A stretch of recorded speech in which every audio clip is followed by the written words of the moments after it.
Hello? Are you ready? You're ready? Okay, welcome to this press conference. As you can see here, I have with me here my deputy, Honorable Murathe Karua of NAK Kenya. Then we have Mr. David Murathe, who is the deputy leader of the Jubilee Party. Here I've got Honorable Jeremiah Kioni, who is the Secretary General of Jubilee Party. And then Mr. Robert Mbui is the deputy minority leader in Parliament and also representing the Wiper Democratic Movement. So we have a press statement here, which Martha is going to read on our behalf. Martha, welcome. I don't know whether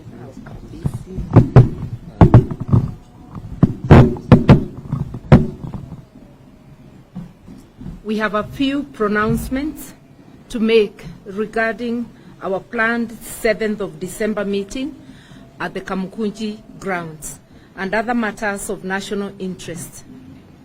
The December 7th Kumekucha meeting, we confirm that the meeting is on as earlier planned.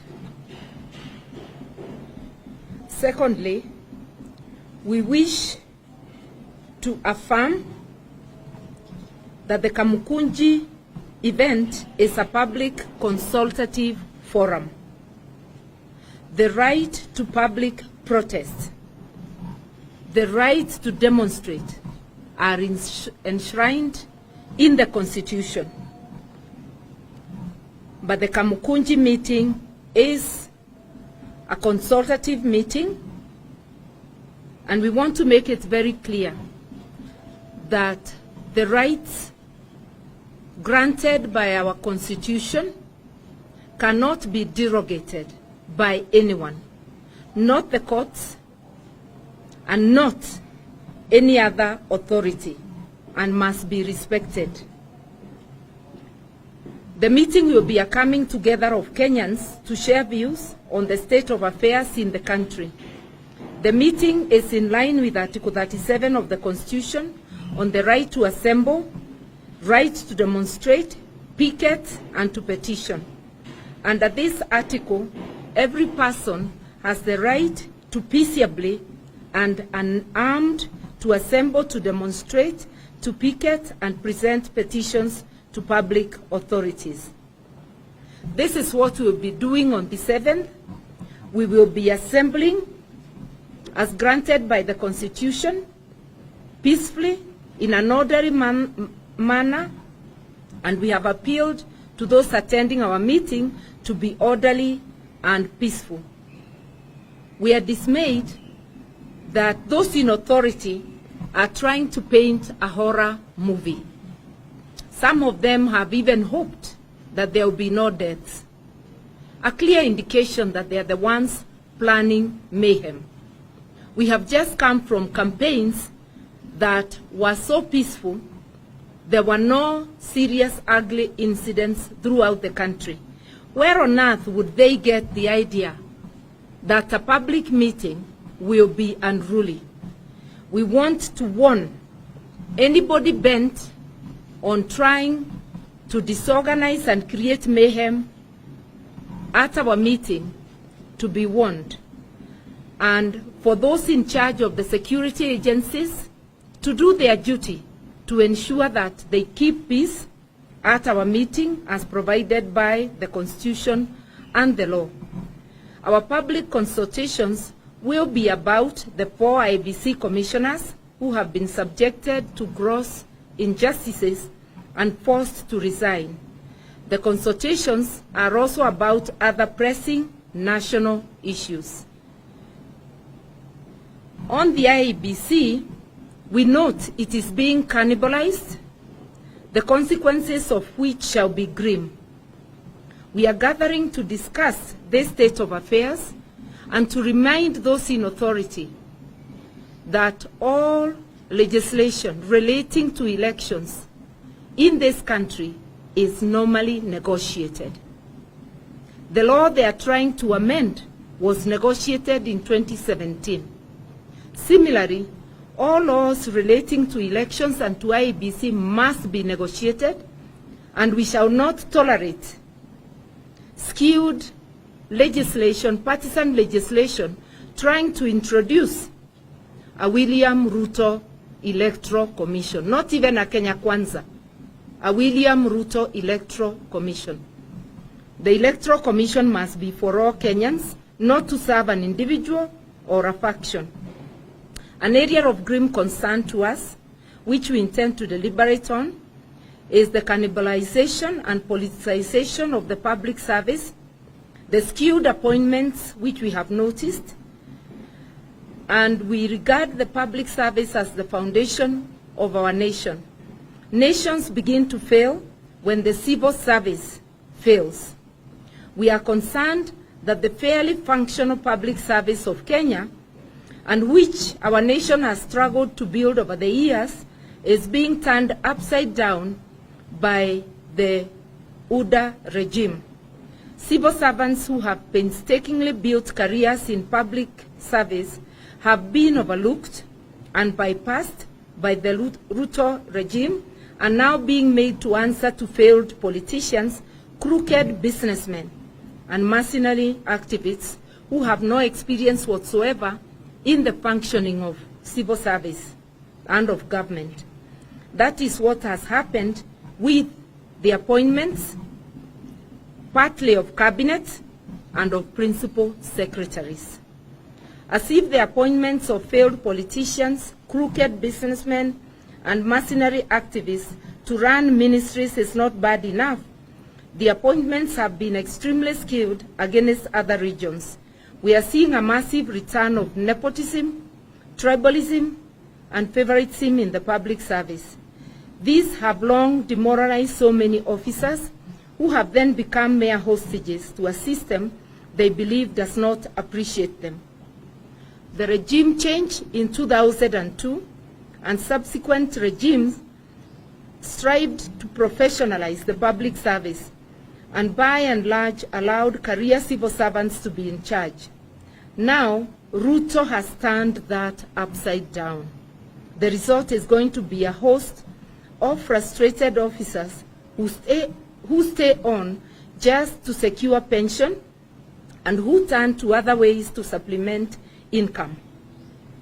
We have always, as a nation, given our civil servants the assurance that if they work hard, maintain a clean record, exercise discipline, nothing will stand between them and rising to the top. Ruto has betrayed them.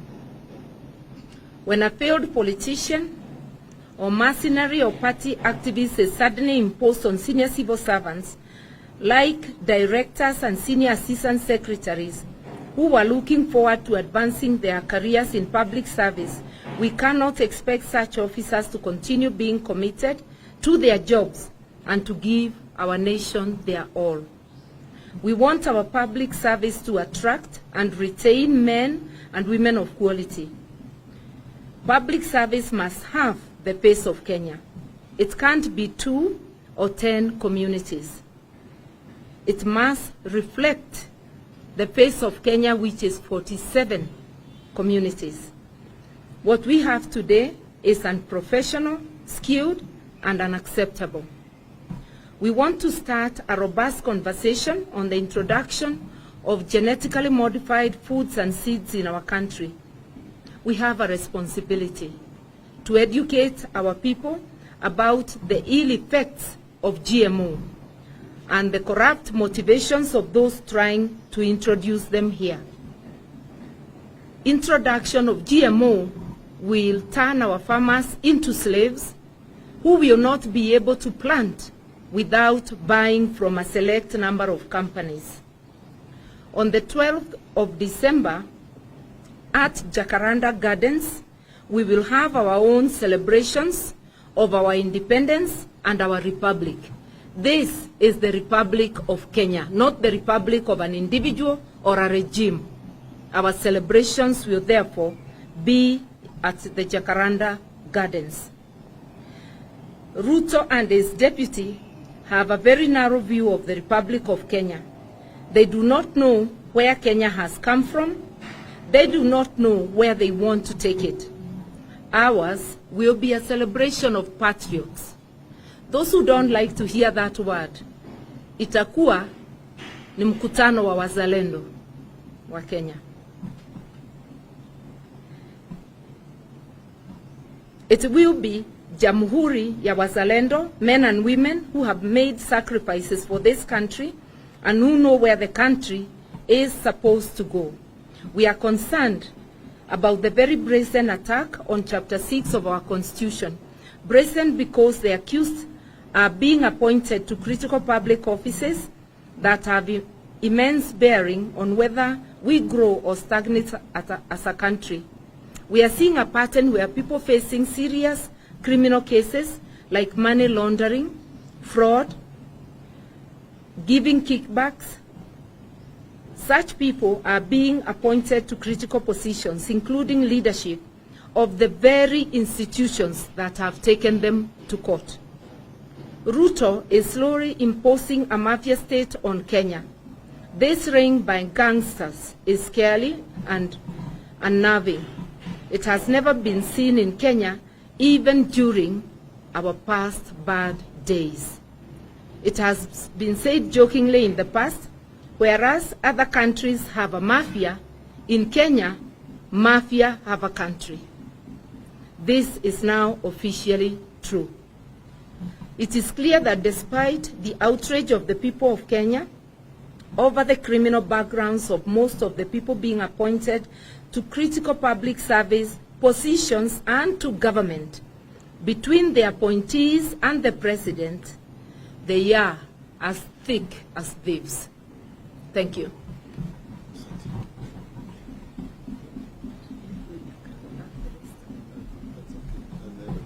End of the that's end of the statements.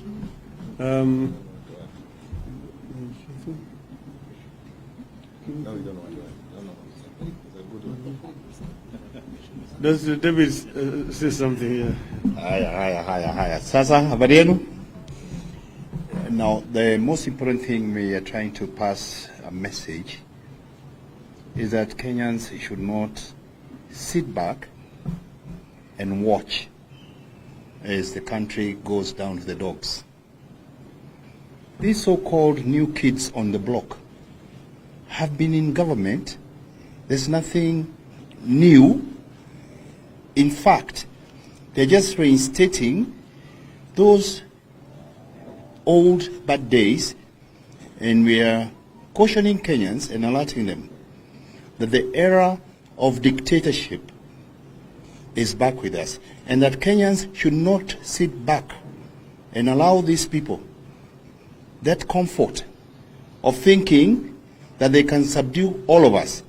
We will not let that happen, and we are going to engage them because that is what is right for this country. Asanteni sana.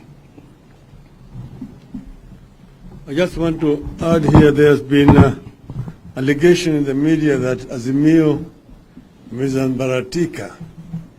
As you can see here, Honorable Murathe Karua represents NARC Kenya. Honorable David Murathe here and Jeremiah Kioni here represent Jubilee. And Honorable Robert Mbui here represents Wiper Party. Because Honorable Kalonzo Musyoka, the Wiper leader, is in Mwingi on some business. Honorable Gideon Moi of Kanu has also sent just apologies.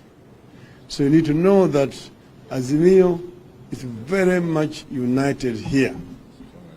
And we just want to reiterate again what Martha has told you, that we are acting in the best interest of the members of Azimio, and that the meeting on Wednesday at Kamukunji grounds is a peaceful public consultative meeting.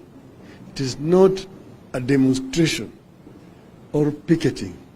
It is just a consultative meeting with the people of Kenya. And on the 12th of December, Jamhuri Day, we are going to Jacaranda Garden in Embakasi, not Kamkunji. Again, that is just going to be celebrating Jamhuri Day with Wazalendo wa Kenya. And it's also going to be a very peaceful congregation. Not protests, not picketing, not at all. But all that also is also guaranteed by the Constitution of Kenya. If we wanted to do a protest, demonstration, we would just inform the police, provide security, and we will do it. But we are not demonstrating, we are not going to engage in any act of thuggery or hooliganism, and no property is going to be destroyed. We urge the government not to use an excuse to bring thugs there to try to disrupt this function. Thank you.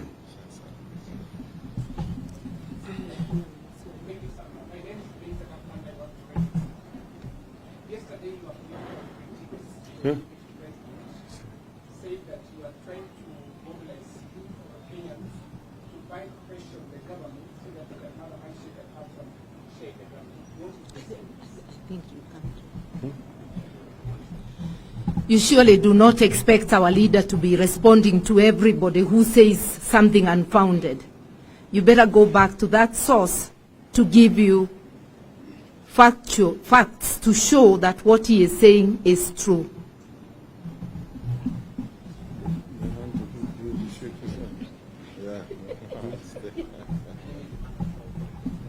Yeah.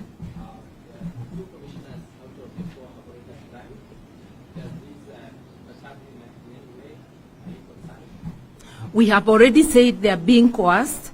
Remember, commissioners represent the people. Anybody given public office represents the people. What we can see is coercion, and we can see the end game. William Ruto wants a William Ruto commission. This is what we must resist. The final one.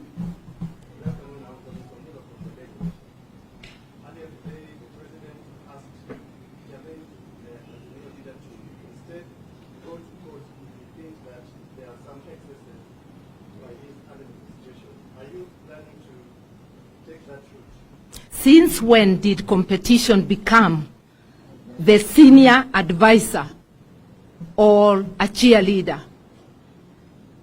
Let us be serious and let people do whatever they feel befits them in the position they stand.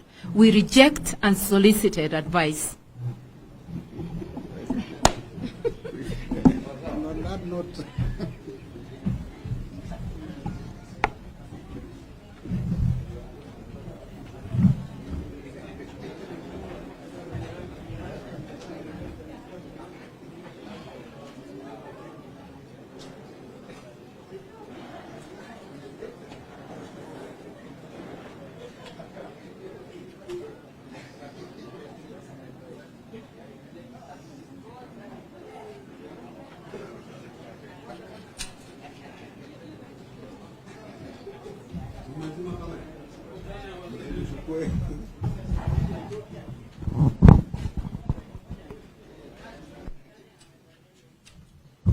Amukupata mic.